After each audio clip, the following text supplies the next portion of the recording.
계시록 13장 오늘은 땅에서 올라오는 짐승입니다. 계시록 13장 11절에서 18절 말씀입니다. 계시록 13장 11절에서 18절 말씀. 계시록 13장 땅에서 올라온 짐승인데요. 11절 말씀을 같이 11절 12절을 같이 읽겠습니다. 계시록 13장 11절 12절 같이 읽습니다. 내가 보니 또 다른 짐승이 땅에서 올라오는데 그는 어린 양같이 두 뿔이 있고 용처럼 말을 하더라. 그가 첫째 짐승 앞에서 첫째 짐승의 모든 권능을 행사하고 또 땅과 그 안에 거하는 자들로 하여금 첫째 짐승 곧 치명적인 상처가 나온 자에게 경배하게 하니라. 땅에서 올라오는 짐승입니다. 잠깐 기도합시다. 위대하시고 거룩하신 주 하나님 감사합니다. 하나님께서 늘 저에게 은혜와 복을 주셔서 저희가 주의 말씀을 들을 수 있도록 해주셔서 감사합니다. 이 시간도 어느 시간보다 어느 때보다도 또 복이 있게 하셔서 복을 주셔서 저희가 하나님 말씀 잘 듣고 잘 배우고 잘 깨닫고 또 잘 믿고 우리 주님을 영화롭게 하는 모든 그런 성도들 다 되도록 인도해 주실 간구합니다. 아버지 하나님께서 말씀의 은혜를 갑절로 주셔서 참으로 말씀을 듣는 기쁨과 즐거움이 모든 성도들 내면에 충만하도록 도와주시길 원합니다. 성령께서 친히 영감을 불어넣으셔서 기록한 이 말씀이 저희 마음에도 동일하게 저희 마음판에도 동일하게 그대로 전달되도록 인도해 주시옵소서. 말씀을 기록하시고 또 말씀을 보존하신 주님께서 그 말씀을 저희 속에 전달해 주시고 깨닫게 해 주시기를 간절히 빌고 원합니다. 감사를 드렸고 주 예수 그름 기도합니다. 아멘. 네. 오늘 말씀은 땅에서 올라오는 짐승입니다. 땅에서 올라오는 짐승. 요한이 본 바다에서 올라오는 짐승은 깊은 구덩이에서 올라오는 적그리스도라는 인물임을 지난 시간에 살펴봤고요. 여러분이 계시록 읽으면서 다른 성경도 다 마찬가지인데 무슨 뜻인지 모르겠다고 하는 사람들은 주로 이제 핑계라면 핑계, 변명이라면 변명인데 이 문학적 상징, 이 비유 등에 대해서 주로 말을 많이 합니다. 13장에서 우리가 12장에서 보면 해로 옷 입는 여인, 사내 아이, 큰 붉은 용 이거 나오죠. 그럼 이게 전부 다 해로 옷 입은 여인의 비유 아니냐 이거죠. 사내 아이, 붉은 용. 또 13장에서 바다에서 올라오는 7머리에 10뿔 가진 짐승 그러죠. 7머리에 10뿔을 가진 짐승 하니까 이건 문학적 상징, 비유다 말이죠. 이건 실제가 아니지 않느냐 이런데 그런 이야기는 전혀 내용이 다른 겁니다. 7머리와 10뿔을 가진 짐승은 누구냐 하면 사탄이다 그래요.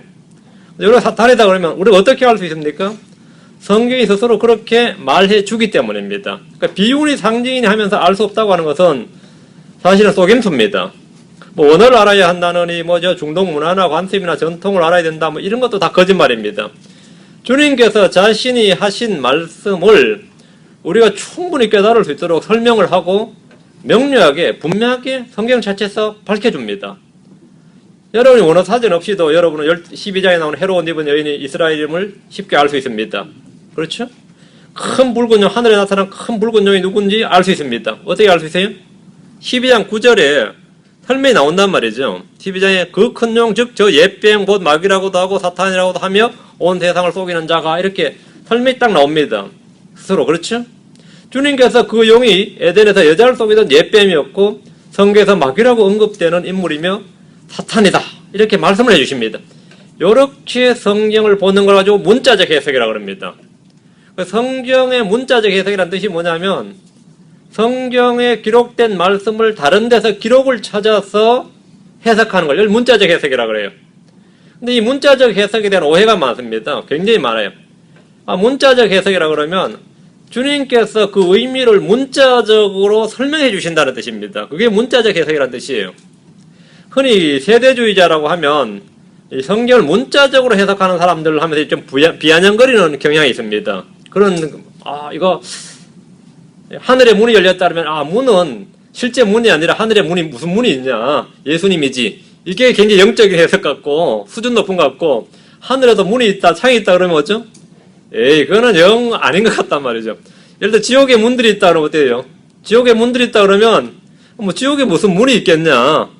그것은 이 여기서 문이라는 뜻은 이러고 저러고 이런 식의 해석이 유행을 하고 굉장히 영적이고 성경적인 해석 같고 주님께서 지옥에 문들이 있고 지옥은 문자적 공간이고 문이 있고 주님이 지옥과 사망의 열쇠를 가지고 있다 키가 있다 이러면 우리는 그걸 문자적으로 그렇게 믿는데 그런 해석은 이제 수준 낮은 해석이고 성경을 잘 모르는 것처럼 이제 이렇게 오해를 한대요. 문자적 해석하면 아주 경기를 일으키는 분들이 많이 실제로 문자적 해석의 뜻을 전혀 모르는 겁니다. 자, 하늘에 있는 큰 붉은 용을 우리는 어떻게 해석하느냐 이거. 그래서 붉은이라는 뜻은 뭐 죄라는 뜻이고 크다는 뜻은 뭐 엄청나게 많다는 뜻이고 이런 식으로 해석하면 안 되고 그냥 큰 붉은 용을 우리 어떻게 해석하냐면 이건 신화적 상징적 동물을 하지 않고 큰 용은 본문에 따르면 옛뱀이고 마귀고 사탄이고 온 세상을 속이는 자다 이렇게 해석을 한단 말이죠. 이것이 바로 문자적 해석입니다. 성경의 모든 부분은 이런 식으로 해석이 됩니다. 13장에서 마찬가지로 1절부터 10절까지는 바다에서 올라온 큰 짐승을 보는데 이 짐승은 용과 마찬가지로 7머리와 10뿔을 가지고 있습니다. 그렇죠? 7머리 10뿔 가지고 있는데 그는 하늘에서 떨어진 것이 아니라 바다에서 올라왔습니다. 그렇다고 바다 괴물이나 그런 건 아니죠. 이 바다 괴물은 아닙니다. 그는 바다 밑 지하의 깊은 구덩이에서 올라왔습니다. 그 짐승의 정체를 알기 위해서 우리는 다니엘서를 비롯해서 이제 성경을 막 펼칩니다. 그것이 바로 뭐냐? 문자적 해석입니다. 성경을 성경의 기록으로 해석하는 것이 문자적 해석입니다.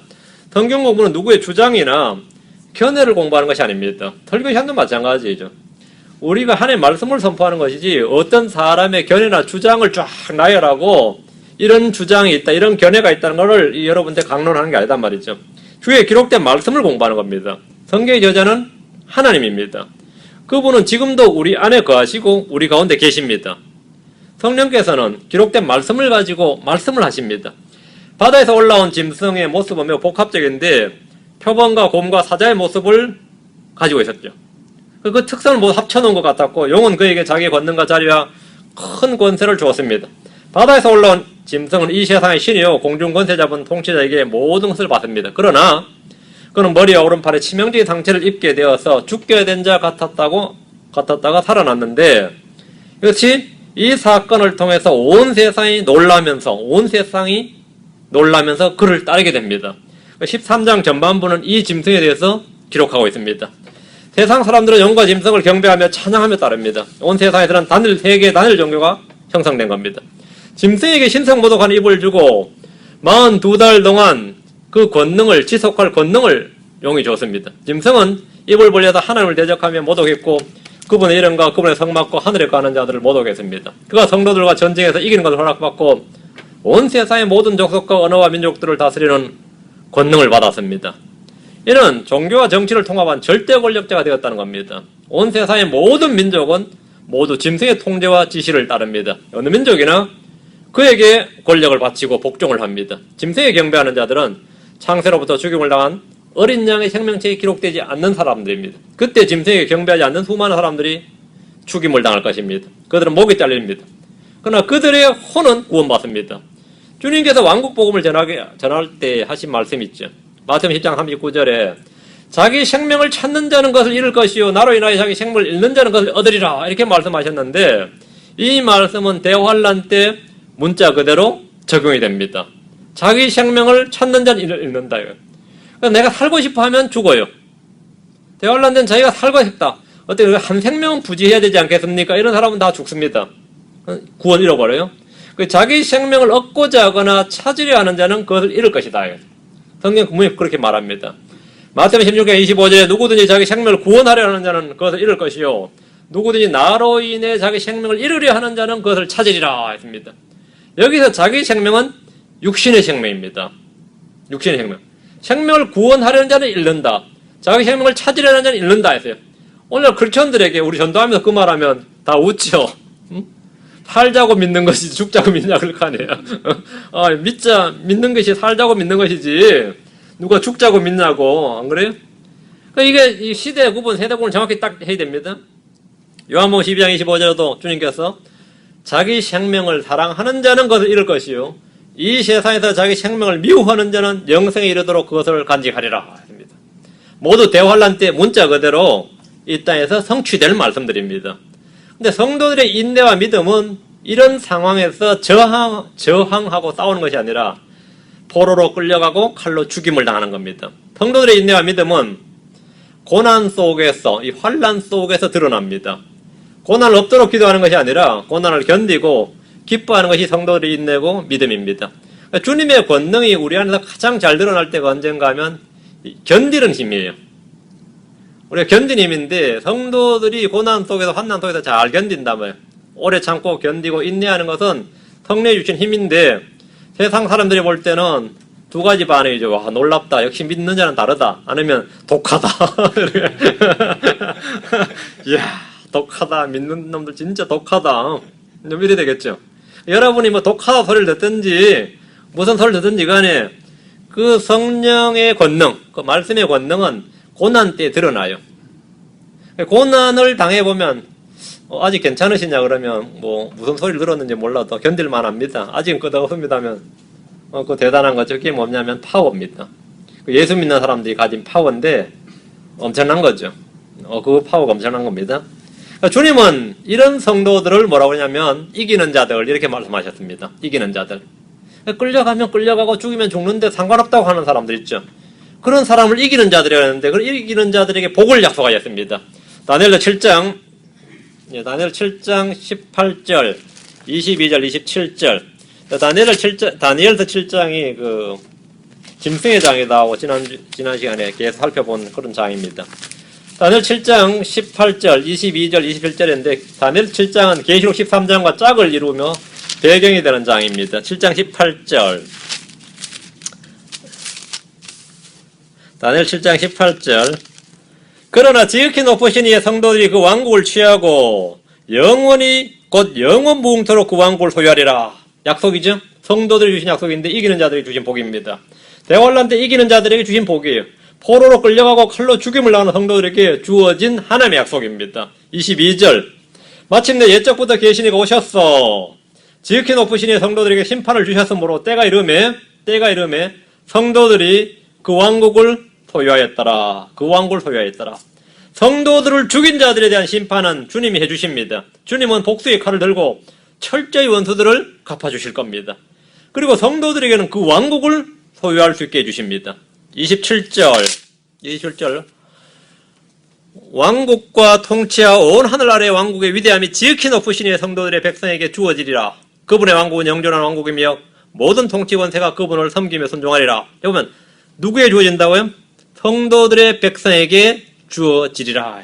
약속입니다. 이런 말씀으로 인해서 대환란 성도들은 포로로 끌려가면 끌려가고 죽이면 죽임을 당합니다. 이 짐승의 통치 기간에 이기는 자들에게 주시는 복은 왕국의 상속, 철장으로 다스리는 권능을 말합니다. 그리고 또 있죠. 우리가 계시록 2장 3장에서 다 배웠지만 이긴 자들에게 주어진 복이 쫙 있는데 둘째 사망의 해를 입지 아니하리라. 칼에 죽임을 당하는데 그렇게 죽임을 당하는 사람은 뭐라 둘째 사망의 해를 입지 않는다. 그래서 한 목숨은 건지고 일단 살고 봐야 되지 않겠느냐 하는 사람은 자기 생명을 잃어버린다 이거죠. 근데 내가 죽는다. 이것은 패배가 아니라 승리며 이들은 패배자가 아니라 이기는 자입니다. 자, 오늘은 또 다른 짐승에 관한 기록입니다. 자, 다시 계시록 봅니다. 우리 늘 그랬듯이 성경의 문자적 해석으로 넉넉히 진리를 깨닫고 풀어나갈 겁니다. 사사로운 해석이나 견해나 주장을 싹 무시해버리고 오직 기록된 말씀만을 따라가면 됩니다. 그것만 하면 됩니다. 때로 이제 갖고 왔다 너만 성경 안 하냐 이런 식으로 나오든 말든 이 기록된 문자, 기록된 말씀만 따라가면 됩니다. 자, 본문을 보겠습니다. 11절 내가 보니 또 다른 짐승이 땅에서 올라오는데 그는 어린 양같이 두 뿔이 있고 용처럼 말을 하더라. 용처럼 말을 하더라. 사도 요한은 또 다른 짐승이 땅에서 올라오는 것을 봤습니다. 지하에서 또 하나의 짐승이 올라왔는데 바다가 아닌 땅에서 올라왔습니다. 이미 알고 있듯이 지옥의 문들은 여러 개입니다. 지옥의 넓이는 계속해서 확장되어가며 바다 밑과 땅 밑에 모두 지옥에 넓게 퍼져 있습니다. 아래에서 위로 올라오면 그 위가 바다일 수도 있고 땅일 수도 있습니다. 첫 번째 짐승은 자기 처소에서 올라왔는데 위가 바다였습니다. 그 바다에서 올라오는 걸 봤죠. 그래서 요한은 바다 위로 올라오는 짐승이라고 했고 두 번째 짐승은 땅 위로 올라왔습니다. 지옥은 매우 좁은 협소한 공간이 아니라 대륙의 크기보다 더 클 수도 있습니다. 지옥의 크기가. 지옥의 크기는 지금도 계속 확장 공사 중이에요. 잠언 27장 20절, 이사야 5장 14절. 우리나라의 박 대통령도 안 믿고 갔으니까 아마 지옥에 지금쯤 새마을운동에서 잘 살고 있지 않을까 이런 사람도 있고 그러죠. 잠언 27장 20절. 지옥이 벌써 10,000원이 됐어. 이제 내가 갈래도 갈장 10,000원이 돼서 받아주질 않는다고 하더라. 이렇게 까부는 사람도 있고 그러죠. 근데 그런 걱정은 안 해도 된다는 거죠. 잠언 27장 20절에 예. 지옥과 멸망이 결코 가득 차지 아니하는 것 같이 사람의 눈도 결코 만족하지 아니하느니라. 지옥과 멸망이 결코 가득 차지 않는다. 그게 지옥이 10,000원이 되어서 더 이상 못 받는다. 그런 건 없다는 거죠. 이사야 5장 14절 지옥은 계속해서 세월이 흘러가면서 죄인들이 계속 내려올 텐데 땅에서 계속해서 받아들입니다. 이사야 5장 14절 그러므로 지옥이 자기를 확장하고 한량없이 자기 입을 벌려선저 그들의 영광과 그들의 큰 무리와 그들의 영화와 또 기뻐하는 자가 거기로 내려가리로다. 지옥이 자기를 뭐한다? 확장하고 한량없이 자기 입을 벌렸은저 지옥이 커질 때마다 땅 위에서 뭐 용암이 터지나요? 지진이 나 어떻게 되는 거죠? 하여튼 지옥이 확장을 합니다. 지옥이 확장을 해요. 지옥은 계속 커지고 있습니다. 지옥이 커지고 있어요. 바다에서 올라왔다고 할 때 그는 바다 및 지옥에서 구덩이에서 올라온 겁니다. 땅에서 올라온 짐승 역시 땅 및 지하 세계에서 올라온 겁니다. 주님은 이곳을 땅의 심장부라고 말씀하셨습니다. 지옥에는 방들이 여러 개 있고 문들이 많이 있습니다. 주님께서 지옥의 열쇠들, 키, 복수입니다. 열쇠들, 지옥의 문들 이렇게 말씀하셨습니다. 깊은 구덩이에도 문이 있고 열쇠가 있습니다. 첫 번째 짐승이 7머리에 10뿔을 가진 짐승이었는데 요한이 지금 본 짐승은 어린 양같이 2뿔이 있고 용처럼 말을 하는 짐승이었습니다. 다시 계시로 와서 2뿔이 있고 어린 양같이 2뿔이 있고 했죠. 용처럼 말을 하는 짐승이었다. 두 짐승이 다 영과 영광이 되어 있습니다. 영은 사탄으로서 자신이 하나님처럼 흉내를 내고 적그리스도는 자신을 예수 그리스도처럼 가장을 합니다. 이 짐승은 성령을 흉내내는 자입니다. 어린 양같이 2뿔이 있지만 그는 말은 어떻게 하죠? 용처럼 말을 합니다. 어린 양같이 뿔이 있는데 말은 용처럼 해요. 생긴 모습은 양이지만 그는 용의 말을 하는 자입니다. 그의 역할은 말을 하는 겁니다. 즉 뭐죠? 말을 한다. 대언자입니다. 대언자죠. 대언자 역할입니다. 그건 거짓 대언자입니다. 뒤로 와서 계시록 16장 13절 여기 3번 나옵니다. 계시록 16장 13절 13 이게 또 내가 보매 개구리 같은 부정한 영 셋이 용의 입과 짐승의 입과 거짓 대언자 입에서 나오더라 했죠. 용의 입 나왔죠? 짐승의 입 나왔죠? 근데 세 번째로 짐승의 입 그렇게 말하라고 뭐라고 그래요? 거짓 대언자의 입 이러죠. 그러니까 여기서 바다에서 올라오는 것 짐승 그냥 짐승이라고 말했는데 땅에서 올라온 짐승은 뭐라 그래요? 거짓 대언자 이렇게 말하죠. 용, 짐승, 거짓 대언자라면 13장에서 두 짐승이 올라왔는데 첫 번째 짐승은 계속해서 짐승이라고 그래요. 두 번째 짐승은 이름 뭐라 그래요? 거짓 대언자라 이렇게 말한다는 거죠. 거짓 대언자. 자, 19장 20절로 갑니다. 자, 개구리 같은 부정한 영 셋이 용의 입과 짐승의 입과 거짓 대언자 입에서 나왔다 이거죠. 사탄의 삼위일체를 보여주는 구절입니다. 비둘기 같은 거룩한 영은 아버지 영, 그리스도 영, 성령인데 이 셋은 거룩하신 하나님의 삼위일체입니다. 그러나 부정한 영, 개구리 같은 영은 뭐죠? 비둘기가 개구리의 대조죠. 거룩함과 부정한 대조고 이 부정한 영 셋은 사탄의 삼위일체입니다. 계시록 19장 20절 짐승이 잡히고 또 그 앞에서 기적들을 행하던 거짓 대언자도 그와 함께 잡혔는데 여기 보면 짐승이 잡히고 이게 바로 첫 번째 짐승입니다. 적그리스도입니다. 바다에서 올라온 짐승이에요. 그 앞에서 기적들을 행하던 거짓 대언자 여기 나오죠. 그 앞에서 기적들을 행하던 자 오늘 13장에 나오는 땅에서 올라온 짐승입니다. 그와 함께 잡혔는데 그는 짐승의 표를 받은 자들과 그의 형상에 경배하던 자들을 기적들로 속이던 자들아 땅에서 올라온 짐승이 바로 이 역할을 했습니다. 이 둘이 산채로 유황으로 불타는 불호수에 던져지고 땅에서 올라오던 짐승의 정체는 거짓 대언자 이렇게 이름이 나옵니다. 그래서 오늘 이 둘째 짐승은 계속해서 거짓 대언자 이렇게 이름을 부릅니다. 그치? 짐승이 잡히고 적그리스도죠. 바다에서 올라온 짐승입니다. 거짓 대언자는 땅에서 올라온 짐승입니다. 거짓 대언자가 하는 일을 잘 보십시오. 기적을 행하죠. 사람들 속에서 짐승의 표를 받게 하고 그의 형상에게 경배하게 합니다.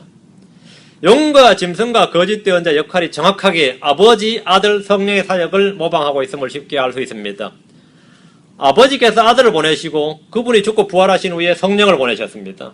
용은 거짓 대언자가 죽은 자 같았다가 치명적인 상처가 낫고 다시 살아나자 거짓 대언자를 보내줍니다. 성령은 오직 예수 그리스도를 증언하고 각종 표적과 이적과 권능을 행하심으로써 예수 그리스도를 믿게 합니다. 거짓 대언자 역시 이적과 권능을 행합니다.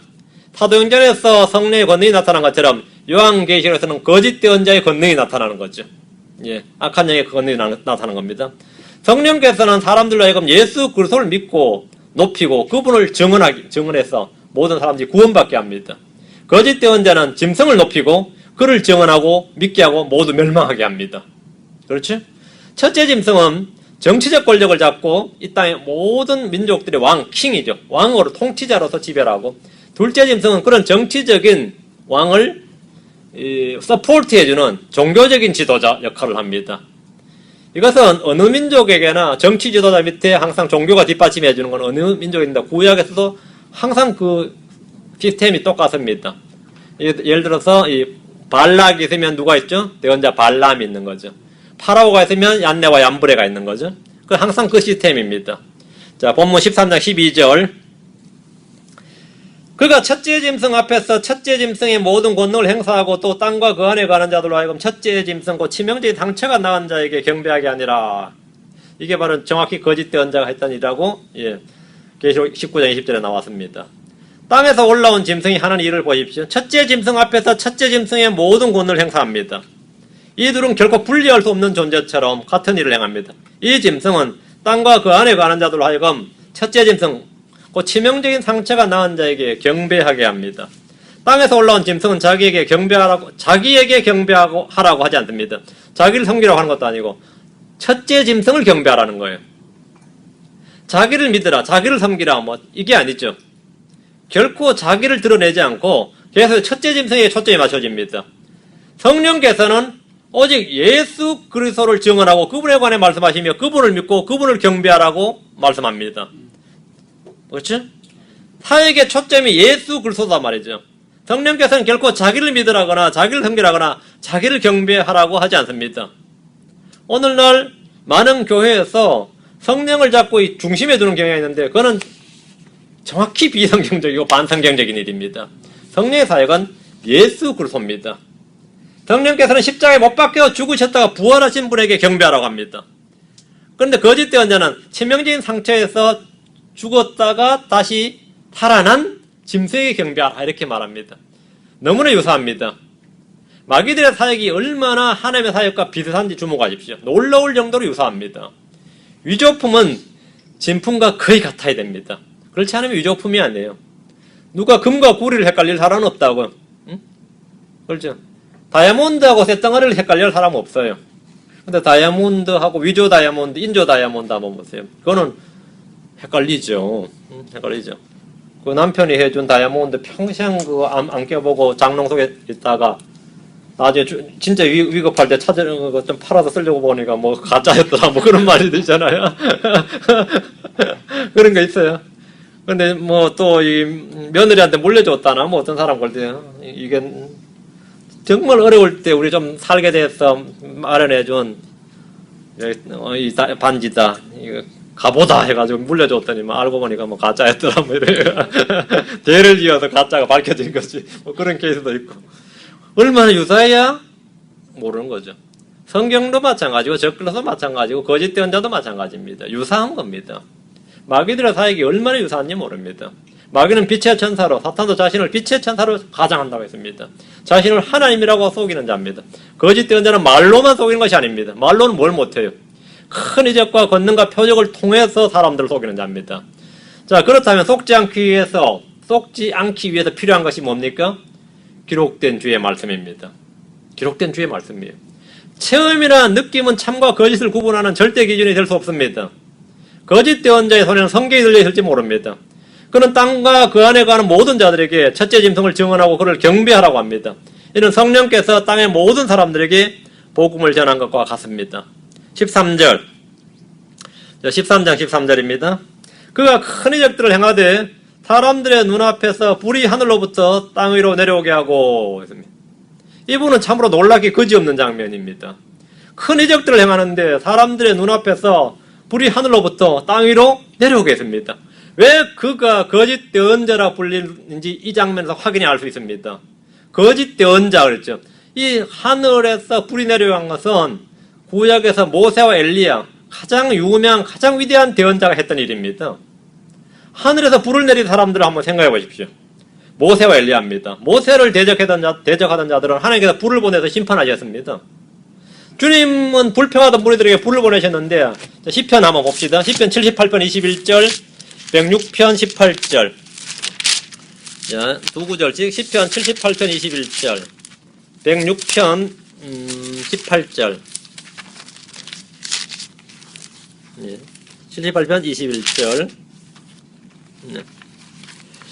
그러므로 주께서 이것을 들으시고 분노하시며 이에 야곱을 향해 불이 붙고 또한 이스라엘을 향해 분노가 올라왔나니 야곱을 향해 불이 붙고 주님께서 불을 보내셔서 불 태우셨어요.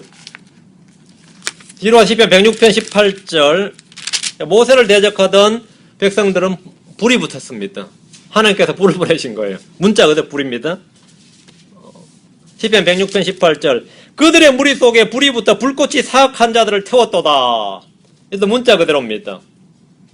이 말씀들은 민수기에서 실제로 있었던 사건입니다. 모세는 구약에서 가장 위대한 대언자로 그를 통해 일어난 표적과 권능들은 말로 다 할 수 없이 헤아릴 수 없이 많았습니다. 또 한 명 불의 대언자 하면 누구죠? 엘리야죠. 불의 대언자 하면 엘리야예요.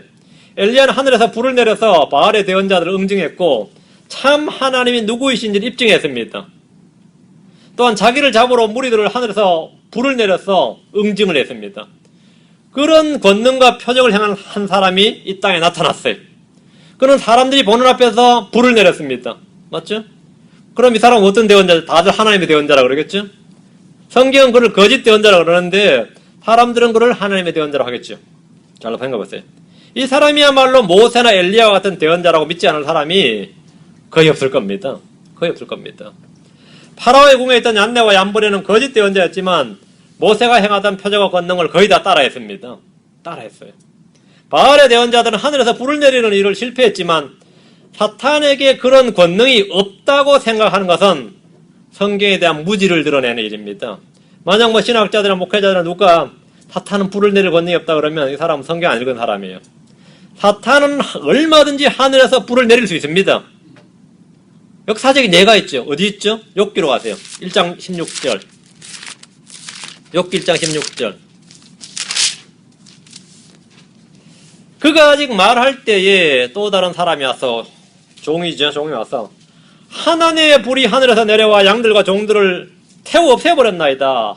나만 홀로 피하여 주인께 고하나이다 하더라. 들판에서 종이 피해서 지금 욥에게 보고하러 왔어요. 근데 이 욥한테 뭐라고 보고하냐면 하나님의 불이 하늘에서 내려와 이렇게 말했습니다.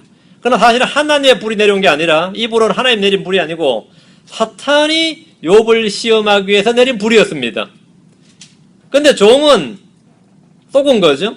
하나님이 내렸다고 보고를 했고 그 말을 들은 욥이나 욥의 친구들이 다 그건 하나님 내린 불이 아니라 사탄이 내린 걸서 이런 사람은 아무도 없었어요.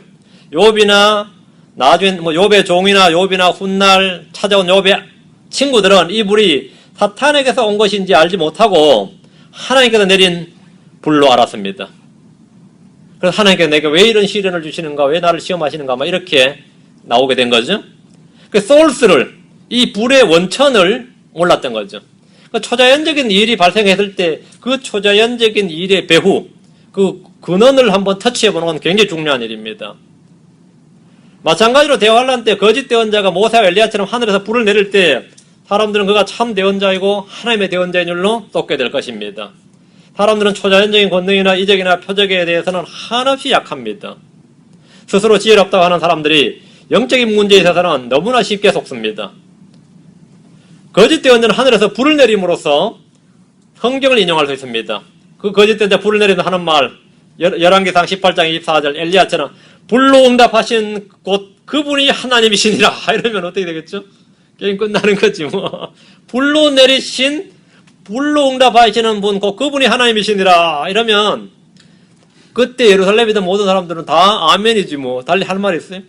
응? 구자에 그렇게 되어 있는데 그렇게 외치면서 사람들을 속인단 말이에요. 그래서 성경 뭐는 불이 거짓이란 말이 아니라 성경을 가지고 표적과 권능을 가지고 사람들을 속이니까 거짓 대언자 이렇게 말한 겁니다.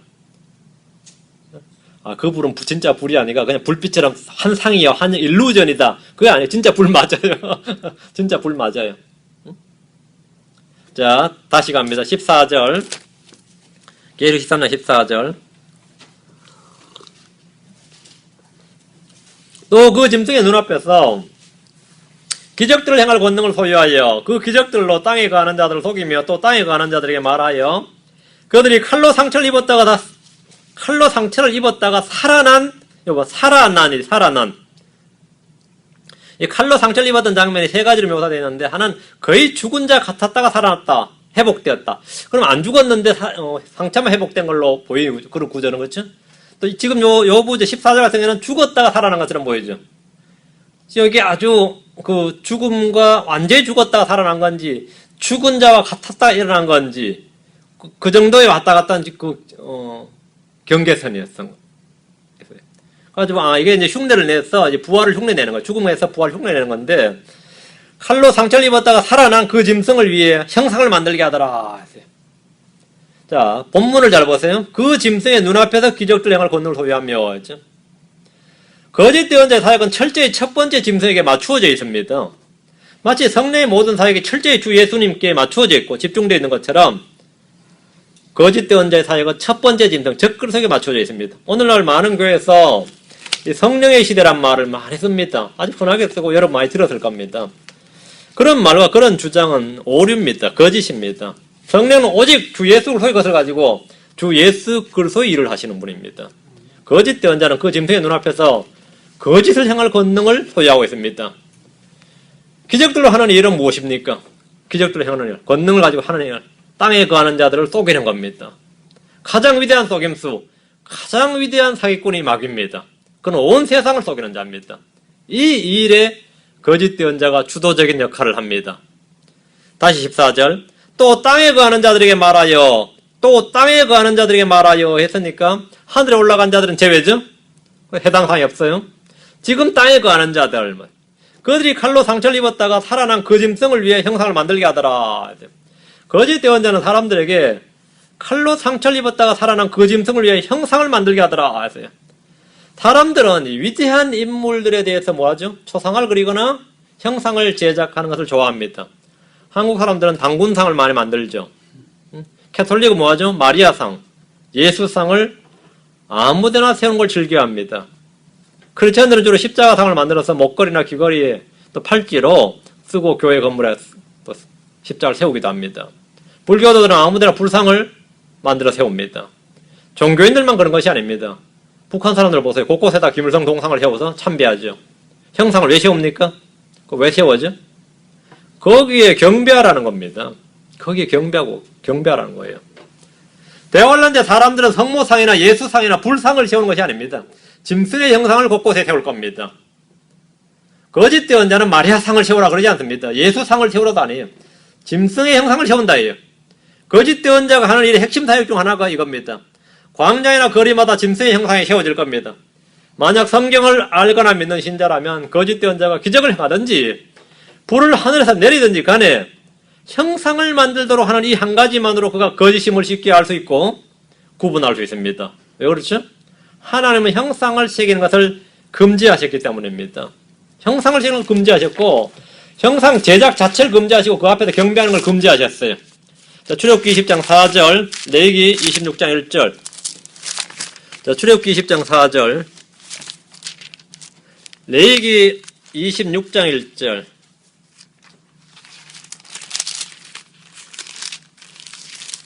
너는 너를 위하여 어떤 색인 형상도 만들지 말고 또 너를 또 위로 하늘에 있는 것이나 아래로 땅에 있는 것이나 땅 아래 물속에 있는 것에 어떤 모습이든지 만들지 말라는 거예요.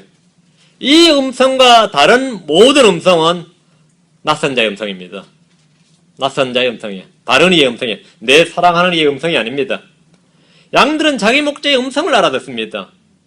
양들은 자기 목자의 음성을 알아들어요. 킹제임스 성경과 개역 성경의 음성을 구분하지 못하는 것은 그가 하나님의 어린 양이 아니기 때문입니다. 하나님의 어린 양이 아니기 때문에 아니면 알아들어요. 이것이 신학적, 교리적 지식의 문제가 아니라 사실은 생명의 반응에 관련된 문제입니다. 생명의 반응에 관련된 문제예요. 아이고, 그게 원어 지식이 없이 그게 알 수 있는 건가요? 이렇게 말하는데 그게 알 수 있는 건가 그런 차원이 아니라 딱 들었을 때 어느 게 하나님의 말씀인 걸로 들립니까 하면 이쪽이 하나님의 말씀으로 들린다. 이게 아닌 것 같다. 이걸 그냥 자동 구분이 가요. 그 안에 성령이 있으면. 그건 자동이라고. 그건 신학적 지식과 상관없어요. 그런데 이 신학을 좀 배웠다는 사람들이 계속 하는 말이 뭐냐면, 이게 아니라잖아. 아무거나 상관없다잖아요. 아무거나 상관없다잖아요. 그거는 절대로 우리 주 하나님 음성이 아닙니다. 성령 음성이 아니에요. 그것도 뭐 목사님이라 사람들이 막 괜찮다잖아요. 오직 내 음성만 들으라. 주의 음성도 아니라 내 음성만 들으라 이거지 사실은. 맞죠? 자, 레위기 26장 1절. 이거 부끄러운 줄 알아야 됩니다. 레위기 26장 1절. 너희는 너희를 위해 우상들이나 새긴 형상을 만들지 말고 서 있는 형상을 세우지 말며 너희를 위해 너희 땅에 돌로 된 형상을 세우고 그것에게 절하지 말라. 나는 주 너희 하나님이니라. 만들지 말고 세우지 말라죠. 근데 이걸 만들라 세우라 이랬으면 뭐죠? 주님과 다른 음성이에요. 만약 예수님께서 세우라 만들라 해서도 그건 예수 아닙니다. 예수님 아니라 그럼 거짓 예수예요. 그럼 유대인들이 십자가에 못 박아 죽였으면 잘 죽였네 이래 된다고요. 그건 합당한 율법에 따라 합당한 벌이에요. 합당한 벌인데 맞죠? 예수가 뭐 성경을 보고 성경 거 아니다 그러면 그 예수가 아닌 거죠. 그 성경이 예수님을 예수가 아니라 그래도 예수님이 아니고 예수님이 성경을 성경이 아니라 그래도 아닌 거죠. 성경이 예수님을 증언하고 예수님이 성경을 그대로 행해야 됩니다. 완전히 일치해야 돼요. 기록된 하나님의 말씀과 살아계신 생명의 말씀은 분리될 수가 없고 차이가 날서는 안 됩니다. 정확히 일치해야 돼요. 제가 1985년, 86년에 제가 구원받았죠. 86년 5월달에 제가 구원받았는데, 이제 어떻게 구원받고 나서 내가 구원받았다고 하니까 많은 사람들이 어떻게 구원받았는, 네가 그렇게 초신자가 구원받았다고 소리 막 하냐, 초신자가 막 이런 식으로 반응들을 많이 보였어요. 내가 구원받았다고 말하니까. 나도 좀 멀쩡해졌지. 별로 할 말이 없어. 되게 교만하네, 사람이. 뭐 이런 식이, 학생이 되게 교만하네. 뭐 이런 식이 되잖아요. 근데 그때 고3이었는데,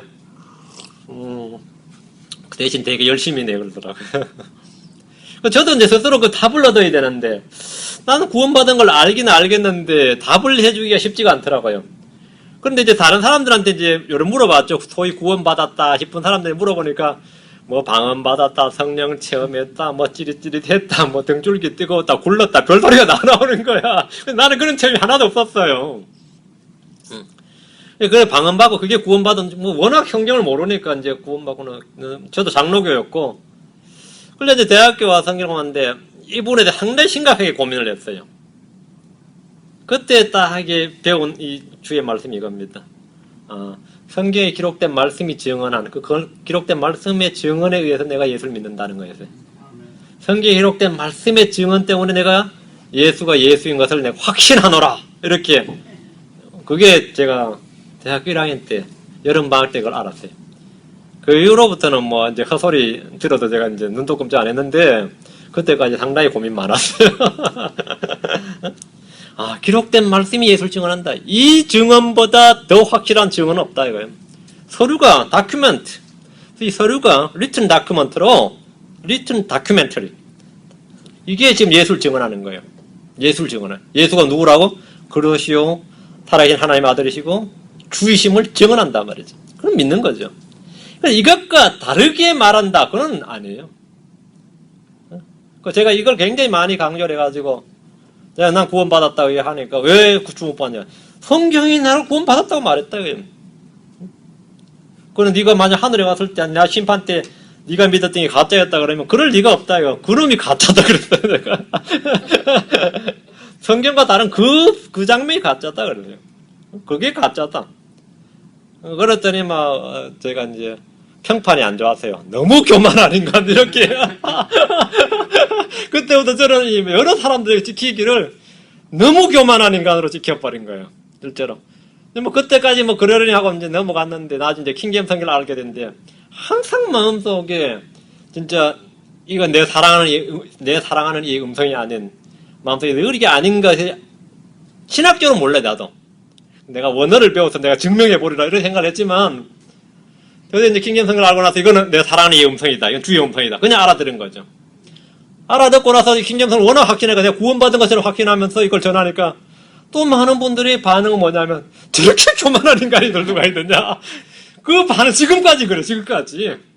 지금 목사가 되고 나서 또 이제 같은 목사님들 만나든 누가 만나면 그 이야기를 하면 목사님들 하나 같은 반응이 뭐냐면 윤형제가 배운 게 있구나 아니면 깨달은 바 있구나 뭐 주께 받은 조명이 있구나 이런 반응은 아무도 없고 알면 얼마나 한다고 나 이런 반응 또는 야 그 양반 진짜 엄청 교만한 목사다.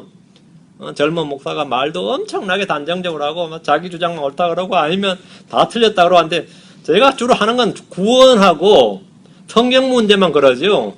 뭐 그 사람 뭐 바람 피웠다 뭐 술 마신다 그런 문제에 대해서 제가 아무 말도 안 해요. 아 육신적이라서 그렇구나 어려서 그렇구나 그건 제가 다 이해를 해버려. 막 심지어 목사가 그랬다 그래도 제가 다 이해해버려요. 비난 안 해요. 그러니까 사람들이 또 이상하죠. 사람들은 그걸만 욕하거든요. 거기에 대해서는 막 진짜 가차없이 비난을 해요. 사람들의 그 어떤 도덕적 약점을 발견해봐요. 막 물어뜯는 그 속도나 그 강도가 보통 아니에요. 뭐 사별한 목사 말이 한 달 만에 결혼했다고요. 몇십 년 물어뜯는 목사도 있어요. 사별한 목사 한 달 만에 결혼했다고. 물론 별로 한국 정서상 안 맞지만 그렇게 물어뜯을 건 아니잖아요. 그렇잖아요. 근데 그거를 막 몇십 년 물어뜯는 목사가 있어요. 실제로. 근데 그런 분이 하나의 말씀 뭐 몇만 단어 빠졌다 그래봐요. 눈도 끔찍 안 해요. 성경에 관한해서는 분명해야 돼요.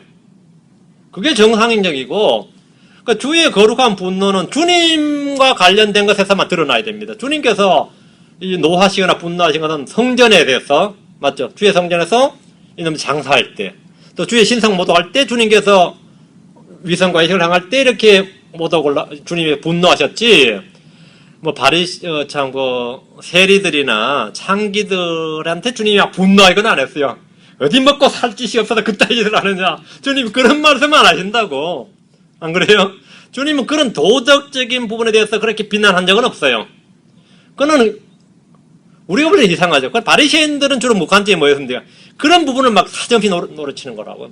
우리 교회에서도 마찬가지예요. 교회 성도들 중에서 뭐 이런저런 죄를 지었다 그러면 제가 별로 반응을 안 보여요. 웬만한 일에 대해서는 뭐 그러려니 하는데 그게 사람 참눈에 좀 이상한가 봐.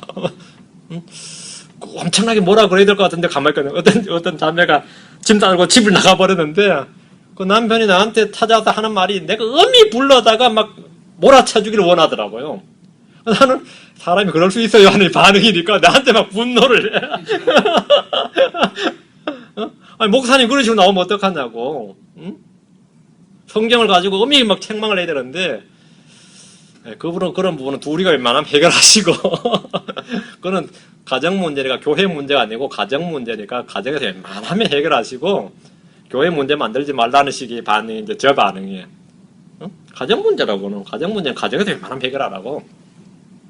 근데 그분이 뭐 성경이 뭐 개역 성경 쓸 때 은혜가 더 됐다느냐 하면 뭐 나한테 욕 바가지로 먹는데 얼마나 욕을 먹나 하면은 거의 마귀 수준이라고 욕을 한다고 마귀 들렸다 또는 뭐 거의 마귀 수준으로 몰아붙여 버리니까 이 부분에 대해 여러분이 저를 좀 이해를 하셔야 돼요. 저 목사가 저런 사람이란 걸 알아야 되지. 아니면 이상한 목사님이네 그런다고 이상한 목사님이네. 여러분이 뭐 돈 떼먹고 뭐 라스베가스 와서 뽑아겠다 그러면 참 놀라운 일이라고 저는 그 정도로 말아요. 우리 그 성경 공부 열심히 하신 분이 그런 분이다 하면 뭐 참 이상한 형제네. 그러고 말지 뭐 그거 가지고 그렇게 욕은 안 해요. 저거 별로 가끔 설교 한번 나올 수는 있어. 근데 나오는데 하는 말은 사람이 그럴 수 있다고 나와요. 사람이 그럴 수 있다고. 그거 가지고 막 인간 쓰레기다 이런 식으로 하진 않아요. 뭐 인간 쓰레기 맞긴 맞는데 아닌 거라. 그건 뭐 맞는 거 맞다고 이야기해봐야 뭐예요, 그렇죠? 성경에 관해서 말이죠. 목회자들이 막 개역 성경 쓰면서 근본주의라는 사람 있잖아요. 나 그런 사람 뒤집어져 봐라. 개역 성경 쓰면서 어떻게 근본주의가 될 수가 있어요? 그런 목사들 이제 뒤집어질 그때 보이는 반응이 좀 격하죠. 격하면 저분이 그런 쪽에 대해서는 좀 날카롭다 그렇게 이해를 해요. 우리가 성경 외에 그 어떤 다른 무엇으로도 사실 판단 기준이 없어요. 환상을 봤다는데 어떻게 해요? 목사님도 한번 보시면 그런 말 못한다고 그러면은 내가 뭐라고 하겠어. 목사님도 그런 걸 직접 한번 체험해 보셔야지 딴소리 못하신다 그러면 처음 안 한 내가 처음 했다는 사람한테 뭐라 그래. 그러십니까? 하고 말지. 안 그래요? 지금 계시록 13장의 거짓 대언자 하는 일은 이걸 본 사람들, 목격자들 앞에서 이거 가짜라 그랬다는 진짜로 목 날아가는 거예요. 응? 내가 본 걸 지금 네가 부인하냐 이거예요. 내가 본 걸. 내가 보고 듣고 체험한 걸 네가 지금 부정하냐 이거예요. 응? 안 그래요? 거짓 대언자는 말이죠. 왜 적그리스도 형상을 만드느냐 이거죠. 사람들은 눈에 보이는 형상을 만들길 좋아하는 습성이 있습니다. 사람들은. 이스라엘은 항상 우상 숭배 문제로 시험에 빠졌는데 금송아지를 만드는 일은 출애굽 때보다 몇백 년이 지나도 해결되지 않는 민족적 문제였습니다. 어느 종교나 신들에 대한 형상이 있는데 이건 사람들이 그걸 원하기 때문이에요. 그걸 원하니까 만들어지는 겁니다. 서양 배우의 얼굴을, 어떤 배우의 얼굴을 예수님 얼굴인 줄로 알고 액자에 걸어둔 크리스천들이 얼마나 많아요. 집에 가면 액자 이래 보면 크리스천들 집에 신방 한번 가보세요.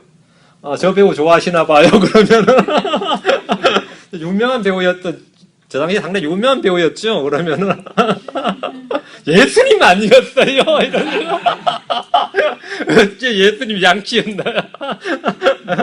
언제 예수님 양키였나고? 응? 저 서양 배우라고, 예수님 역을 한 배우라고. 응? 그렇죠. 그걸 고의 뭐 자수로 쓴 사람도 있고, 그림 수채로 그린 사람도 있고, 사진으로 찍어 놓은 사람도 있고, 별 사람이 다 있는데, 그걸 벽에다 다 걸어놓고 뭐 하는지 모르겠어요. 제가 뭐 대학 졸업할 때도 웬 놈 자식들이 내가 선물하고 예수상을 왜 그렇게 많이 보냈는지 다 쓰레기 때문에 치우느라고 고생스럽게. 얼마나 짜증이 나는지. 성경 구절 하나 하고 뭐 예수상 있잖아요. 난 전혀 원하지 않는데, 그거 아주 곱게 포장지 해가지고 보냈는데, 나 진짜 뒤집어지겠다, 이거. 뒤집어져. 브라질 보시죠. 리오데자네이로인가, 아닌가, 상파울로 어디에 있어요? 리오데자네이로 있죠. 그 거대 예수상 맞죠? 진짜 크대요. 몇 메터나, 몇 피트나 돼요. 그 상은 뭐 진짜 엄청나더구만. 관광 명소죠. 그 앞에서 기도하는 이들이 얼마나 많은지 모릅니다. 적그리스도는 우상과 형상을 사용하는 우상 숭배자인데 그 스스로가 우상 목자입니다. 스가랴 11장 13절 한번 봅시다. 스가랴 11장 13절. 아주 말씀을 재밌게 즐겁게 보세요. 스가랴 11장 13절은 아주 간단하게 은 30개로 예수님을 파는 내용, 가룟 유다 이야기가 딱 나옵니다. 그렇죠? 근데 아래 17절에 보면, 계속 한 문장이거든요? 문장이 연결 쫙 되어 있는데, 17절에 보면은, 우상목자하고 나오죠. 그 양떼를 버리는 우상목자에게 화가 있을지어다. 이런 우상목자하고 나옵니다. 거기다 밑줄 서클 하시고, 칼이 그의 팔과 오른쪽 눈에 임하리니 그의 팔이 완전히 마르고 그의 오른쪽 눈이 완전히 어둡게 되리라. 했어요. 칼이 그의 팔과, 이거 나왔죠? 지난 시간에? 오른쪽 눈에 임하리니. 했어요. 우상목자가 누군지가 나오죠. 계시록 13장에 나오는 첫 번째 짐승이죠. 우상목자하고 거기 쳐놓고 우상목자가 누군지는 계시록 13장에서 적그리스도였다고 나왔어요. 근데 이 정체를 위로 쭉 올라가 보니까 이놈이 누구였어요? 은서른계에 예수를 파는 사람이죠. 누굽니까? 가룟 유다단 말이죠. 가룟 유다가 누구죠? 우상목자고 계시록 13장에 나오는 첫 번째 짐승이라는 걸 여러분 스스로 알 수 있죠. 당연히 그냥 알 수 있어요. 어려운 건 아닙니다. 성경 스스로 그렇게 말하니까. 근데 우상목자라고 했으니까 아이돌, IDOL입니다. 아이돌, 우상목자예요. 우상목자입니다. 그 우상목자는 뭐 참목자가 아니라 우상목자는 우상인 목자란 뜻입니다. 우상을 목자로 한다는 게 아니라 자신이 우상인 목자라는 거죠. 적그리스도는 자신을 사람들에게 우상으로 내세운 겁니다. 그래서 우상목자예요. 본문자의 의미가. 그렇죠? 그런데 이 우상목자는 이제 적그리스도인데, 여러분이 이제 개혁성경을 보면 이걸 모르죠. 왜? IDOL이 아니라 IDLE예요. 아이들. 게으른 목자 이러 나온다고. 게으른 목자에게 화가 있을지언정 이러 나오니까, 이거는 계시가 다 쳐버리는 거죠.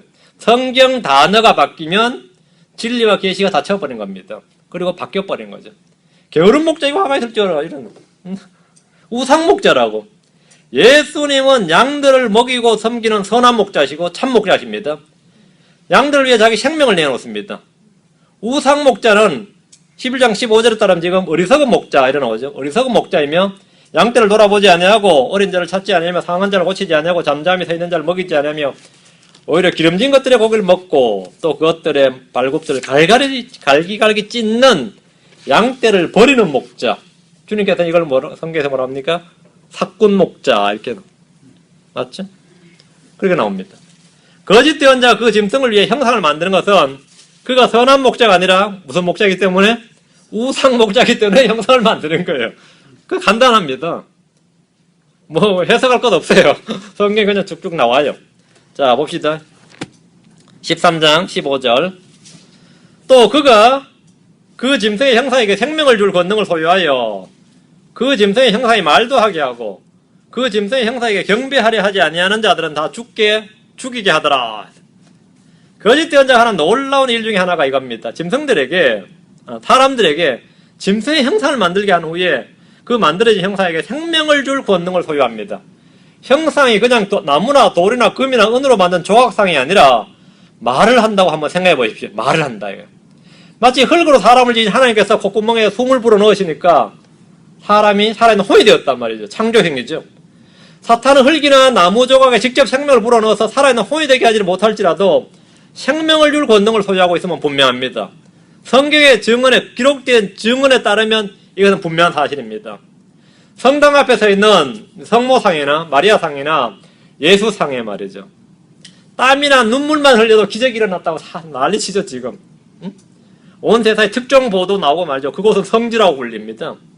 순례객들이 모여들고 그런 표적이나 기적의 현장에서 뭔가 얻을 것이 없는지 궁금해하고 말이죠. 해마다 터지는 사건 중에 하나가 어느 지역의 성모상에 뭐가 있다? 눈에서 피눈물이 났다. 신문에 자주 보셨죠? 피가 흘렀다 이거죠. 그거 가서 보면 안 흘러. 며칠 전에 흘렀다 이런 식이에요. 본 사람 누구냐 그러면 누구누구 봤다는 거예요. 응? 그러면 이제 우리 같은 사람은 자작극이나 조작이 의심되는 상황이다. 이렇게 하고 믿는 사람들에게 뭐죠? 그거는 기적이다. 하나님이 뭐 마지막 시대에 징조를 보내주셨다. 뭐 이런 나온단 말이죠. 우리는 그냥 자작극, 조작, 뭐 이것들 장난치나 뭐 이 정도로 말고 아니면 마이가 또 장난쳤나 보다 이 정도인데 진짜로 형상이 생명을 소유하고 말을 한다고 한번 생각해 보십시오. 진짜 까무러칠 일이지. 안 그래요? 이건 뭐 상상을 불허하는 경이로운 일이단 말이죠. 온 세상에 놀라지 않을 수가 없습니다. 첫 번째 짐승은 예루살렘에 지금 있습니다. 그런데 그를 경배하기 위해 만든 형상이 입을 열어서 말을 합니다. 또한 그 짐승의 형상에 경배하려 하지 아니하는 자들은 다 죽이게 합니다. 거짓 대언자는 성령의 권능과 표적을 그대로 재현해 보이는 겁니다. 성령께서 생명의 영이듯이 거짓 대언자는 생명을 줄 권능을 가지고 형상에게 생명을 부여하고 말을 하게 합니다. 자, 시편 115편입니다. 4절에서 8절. 자, 거짓 대언자가 이제 성경을 인용할 수 있는 절호의 찬스가 온 겁니다. 이 장면에서. 시편 115편 4절에서 8절. 그들의 우상들은 은과 금이요 사람들이 손으로 만든 것이라. 그것들이 입이 있어도 말을 하지 못하고 눈이 있어도 보지 못하며 귀가 있어도 듣지 못하고 코가 있어도 냄새 맡지 못하며 손이 있어도 사용하지 못하고 발이 있어도 걷지 못하며 목구멍으로 말도 하지 못하느니라. 우상들을 만드는 자들도 우상들과 같으며 우상들을 신뢰하는 모든 자도 그와 같도다. 이것이 주님이 우상에 대해 하신 말씀입니다. 그렇죠? 자, 거짓 대언자가 이 구절을 딱 인용하면서 너희들 성경 봤지? 그러면은 다 아멘. 근데 이 우상은 지금 말을 하지. 그건 뭐죠? 이건 우상 아니야. 그런 거지. 성경에 따르면 우상은 말 못한댔잖아요. 근데 이놈은 지금 말하잖아. 그럼 이건 뭐죠? 첫 번째 짐승은 우상 아니다. 그러면은 성경하는 유대인들 어떻게 생각하겠어요? 아멘 하겠죠. 아멘 하겠죠. 이건 꼼짝없는 겁니다. 성경에 따르면 사람들이 만든 우상은 헛된 것이며 생명이 없습니다. 그래서 성경의 대언은 일부만 맞아서는 안 됩니다. 다 맞아야 돼요. 그럼 듣는 사람이 하나님이 형상을 만들지 말라고 한 말씀은 왜 안 지키냐 그러면 그 바른 분별력을 가진 거예요. 그렇죠? 근데 당신은 형상을 만들었지 않느냐? 그럼 우상이 맞다. 말을 하든 말든. 그렇죠? 그러면 그 사람은 영적 분별력인 지혜로운 자예요. 근데 하나님 만들지 말라 그랬는데 만들어진 것이 말을 하는 거 보니까 또 그건 아닌 것 같고 이러면 속은 겁니다. 오늘날 대부분 다 성경에 속는 사람들이 그런 식으로 속는 겁니다. 하나님 말씀 완전하다 그러면 맞지요. 또 들어보니까 몇천 년이 지났는데 어떻게 완전할 수 있겠어요? 이러면 속은 거예요. 이해합니까? 킹제임스 성경 쓴다고 더 잘 믿는 건 아니더라고요? 이러면 그것도 속은 거예요. 그거는 논의의 대상이 아니에요. 킹제임스 성경 믿는 교회, 킹제임스 성경 쓰는 신자가 물론 개혁 성경 쓰는 신자보다 더 훌륭하고 더 영적이면 좋지만 그걸 기준으로 뭐 성경 문제를 판단할 건 아니란 말이죠. 그거는 기준의 판단 기준이 아닌데 많이들이 가끔 그걸 기준으로 해요. 또 목사님들은 뭐 그거 쓴다고 부흥하는 건 아니더라고요. 이런다고. 그거 기준이 아니라고. 판단 기준이 아닌 걸 지금 판단 기준으로 삼아버리는 거죠. 응? 안 그래요? 나는 킹제임스 성경 쓰면 부흥을 좀 안 주셨으면 좋겠다는 생각이 가끔 들어요. 부흥 줘보세요. 어중이 떠중이 다 쓰지. 안 그래요? 어중이 떠중이 다 써요. 그것이 성경이어서가 아니라 부흥의 욕심이 나기 때문에 쓰는 겁니다. 다른 이유가 없어요. 그렇게 쓸 바에는 그건 안 쓰는 게 그렇죠. 쓰면서도 뭐 미치겠다는 목사님도 있는데 뭐 쓰면서도 그런 사람도 있는데 뭐 자 보세요. 시편 115편 4절에서 8절에 따르면 우상들에 대한 완벽한 말씀이 나오는데 지금 거짓 대언자가 사람들의 이 형상을 만들려고 해놓고는 거기다가 지금 생명을 부여해버렸단 말이죠. 성경에 따르면 분명히 우상들은 말을 할 수 없단 말이죠. 그런데 저 형상은 말을 한다고 하면서 그럼 쏘게 되는 겁니다. 표적을 믿음의 증거나 수단으로 삼던 사람들은 표적 때문에 망하는 겁니다. 표적 때문에 망해요. 원격 스피커를 달아가지고 말한 것이 아니라 형상 그 자체가 지금 말을 한단 말이죠. 이 대환란 때 이 짐승이 통치하는 42개월 동안 이런 일이 발생합니다. 자, 짐승이 말하는 거 한번 생각해 보세요. 자, 하박국 2장 19절. 하박국 2장 19절. 어떻게 이런 일이 있을 수 있냐 이거죠. 세상에 어찌 이런 일이 말이죠. 그런 생각 들지 않습니까? 나훔서 스바냐 싸움이죠. 앞에 하박국. 나훔, 하박국, 스바냐. 하박국 2장 19절 같이 봅니다. 하박국 2장 19절 펴셔서 보세요. 나무에게 이르기를 깨라 하며 말 못하는 돌에게 이르기를 일어나라 그것이 가르치리라 하는 자에게 화가 있을지어다. 나무에게 깨라 돌에게 일어나라 하는 자가 있어요. 누구예요? 이게 바로 거짓 대언자가 하는 거예요. 응? 거짓 대언자가 보라 그것은 금과 은으로 입혀진저 그것의 한가운데는 전혀 숨이 없느니라. 근데 생명을 부여한 놈이 있다면 이놈에게 뭐가 있다고요? 화가 있을지어다. 거짓 대언자는 나무에게 깨라 하며 말 못하는 돌에게 일어나라 그것이 가르치리라 이렇게 하는 자입니다. 주님은 그에게 화가 있을지어다 라고 하셨습니다. 주님은 짐승과 거짓 대언자를 산채로 불못에 던져버리십니다. 이 거짓 대언자의 권능이 얼마나 놀라운지 알겠죠? 네. 많은 크리스천들이 오해하는 한 가지는 사탄은 생명을 줄 수 없다. 생명을 만들 수 없다는 겁니다. 그러나 사탄이 생명을 줄 권능이 있다는 사실은 성경의 분명한 기록입니다. 모세를 대적하던 얀네와 얀벌에는 모세처럼 지팡이로 뱀을 만들었습니다. 그 가짜 뱀 아니고 진짜 만들었어요. 이런 이적과 권능이 구약에서 이미 행해졌다는 사실에 놀라지 않을 수 없습니다. 사탄은 치명적인 상처로 죽은 자 같았던 첫 번째 짐승을 다시 살려냈습니다. 그는 짐승의 형상에게 생명을 주어서 말을 하게 하고 경배하려 하지 않는 자들을 죽음에 넘겨줬습니다. 사람들이 미리 정립해둔 교리에 맞춰서 성경을 해석하는 것은 잘못입니다. 기록된 말씀이 말하는 대로 교리를 정립해야 됩니다. 가룟 유다를 한번 생각해 보십시오. 가룟 유다. 그는 분명히 육신의 아버지가 있었습니다. 그렇죠? 그런데 그는 마귀였고 사악한 자였고 멸망의 아들이었고 죄의 사람이었습니다. 그는 마귀 들린 사람이 아니라 분명히 그 정체가 마귀였습니다. 그는 누구에게서 났습니까? 예수 그리스도께서 성령을 통해 하나님의 아들이시고 여자의 씨였습니다. 마찬가지로 그는 뱀의 씨로 왔습니다. 자, 그러면 사탄의 권능이 어느 정도 알겠죠? 마귀는 짐승의 형상에게 생명을 줄 수 있을 뿐 아니라 자신이 스스로 인카네이션, 육화될 수 있습니다. 육화될 수 있어요. 자, 16절입니다. 계시록 13장 16절. 왜 알기 어려운 게 아니라 이런 사실은 좀 믿기가 어렵죠. 들었을 때 믿기가 어렵다. 그런 분들이 있을 수 있습니다. 계시록 13장 16절. 그가 모든 자 곧 작은 자나 큰 자나 부유한 자나 가난한 자나 자유로운 자나 매인 자에게 그들의 오른손 안에나 이마 안에 표를 받게 하고, 유명한 그 짐승의 표라는 게 바로 여기 나오네요. 표를 받게 했다. 이렇게 표를 받게 하고, 그죠? 거짓된 자는 모든 자에게 짐승의 표를 받게 합니다. 작은 자나 큰 자나 부유한 자나 가난한 자나 자유로운 자나 매인 자에게 그들의 오른손 안에나 이마 안에 표를 받게 하는데, 이제 한국 사람들은 요 읽을 때 안에다 이거를 뭐냐면 피부 밑에다 이렇게, 피부 속에다 이렇게 읽어요. 안에다 이렇게. 거짓된 자 핵심 사역 중 하나가 이건데, 모든 사람은 짐승에게 경배하고 짐승의 표를 받으란 겁니다. 오늘날 교회에서 가장 오해 오류가 많은 부분이 이 표에 관한 겁니다. 예전에는 상품 정보를 표시하는 바코드가 짐승의 표라고 외친 애들이 있었습니다. 요즘은 이제 바코드는 이제 한물 같고, 베리칩이 이제 그 대세죠. 베리칩이 짐승의 표다 이렇게 외친 애들이 매우 많습니다. 몸속에 칩을 하나 심어서 그걸로 신분증 물론이고 예금 통장이나 뭐 의료 정보나 모든 정보를, 그 개인에 대한 정보를 담는다는 내용입니다. 자, 본문을 잘 보십시오. 표를 받게 하는 게 언제입니까? 표를 받게 하는 게 언제예요? 대환란 때죠. 대환란 때는 후 3년 반에 해당하는 시기입니다. 짐승의 형상이 세워지고 그에게 경배할 때입니다. 이때 크리스천은 이 땅에 없습니다. 없습니다. 짐승의 표는 짐승의 형상에게 경배하는 사람들에게 주어지는 표시입니다. 짐승의 형상에게 경배하는 자들에게 주는 표시예요.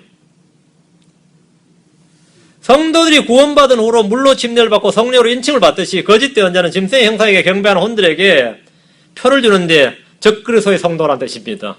적그리스도의 성도예요. 짐승의 표는 적그리스도의 교도란 증거이며 신분증입니다.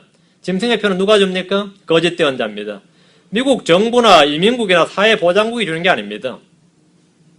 짐승의 표를 받는 위치는 오른손이나 이마 안이라고 했습니다. 그래서 많은 이들이 사람의 몸속에다가 어떤 표를 넣는 것이 아닌가, 손이나 이마 이 속에다가 이렇게 찢어서 표를 넣는 것이 아닌가, 수술을 하는 것이 아닌가, 이렇게 생각을 합니다. 이 안에란 말은 피부 속, 몸 속을 말하는 것이 아닙니다. 이마, 손의 이 범위, 경계를 나타내는 겁니다. 이마, 손 범위, 경계를 나타내는 거예요.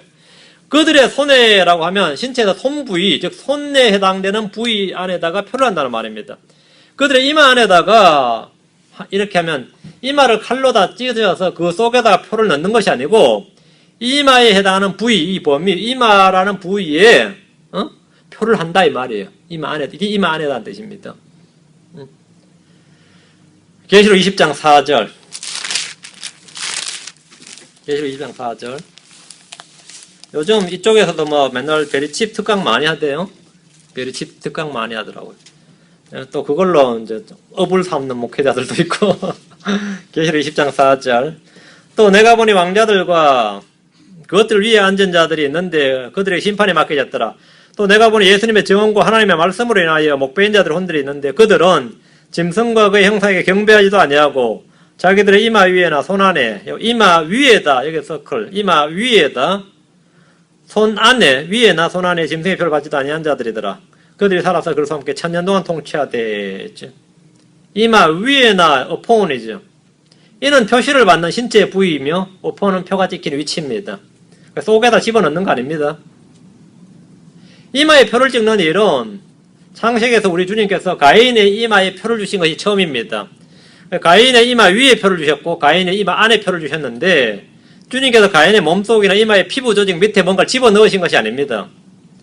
주님은 자신의 성도들에게도 이마에 표를 하게 하셨는데 이마 속에다 뭔가를 집어넣는 것이 아니라 이마 위에 잉크로 뭔가 표시를 하셨습니다. 마귀는 사람들의 몸에 뭘 집어넣는다고, 뭔가를 집어넣는다고 이렇게 생각하는 크리스천들이 매우 많습니다. 에스겔서 9장 4절에 보면 주님은 성도들의 이마 위에 표를 찍으라 이렇게 말했습니다. Set a mark upon the forehead of man. 이마 위에 upon.